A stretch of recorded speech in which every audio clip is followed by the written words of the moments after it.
Hey everybody, I'm Christy Wilhelmi from Gardenerd, and today I want to talk to you about onions, growing them, and particularly about day length, because day length is the most important factor, aside from, nutrients and soil quality and all of that, to growing onions so that they bulb up. How many times have you gone to the nursery and bought onion starts and brought them home, planted them, and then they just look like these giant green onions in the background that I have here instead of bulbing up? Well, the reason why that might have happened is because you might have bought onions for the wrong region.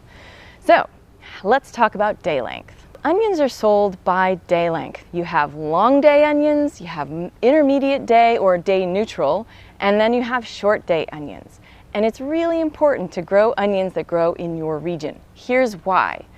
Long day onions require between 14 and 16 hours of sunlight in order to form a bulb. Intermediate day onions require 12 to 14, and short day onions, which is where we live here in Southern California, require 10 to 12. Now, if you are growing your onions over the summer, in early spring and through the summer, then day length is not an issue.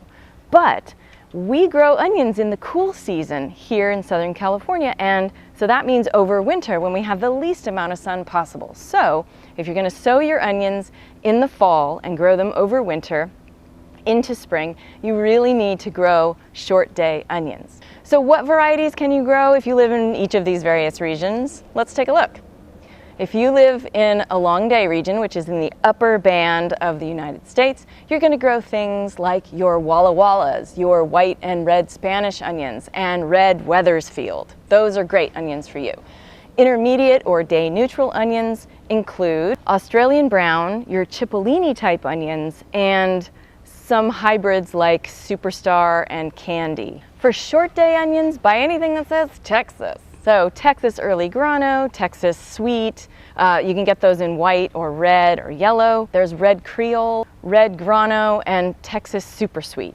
And these are going to bulb up in the amount of sunlight that we get, which is less than 13 hours of sunlight per day during the winter. Now I'm going to do other videos on how to grow onions and how to harvest onions and start them from seed, all that good stuff. The important thing to know is when an onion is ready to harvest, it gives you a sign. It breaks at the neck and flops over, and it's ready to pick. Leave it out in the sun to cure for a few days and then bring it in for storage. You'll cut off these parts, the roots and the stem, and use it right away, or let them dry down completely till this part is completely papery and dry, and then you can put them in storage. For more information about growing onions and harvesting onions and everything in between, visit gardenerd.com and consider becoming a Patreon subscriber to support more videos like this and all the other great stuff we produce for free on gardenerd.com. Happy gardening!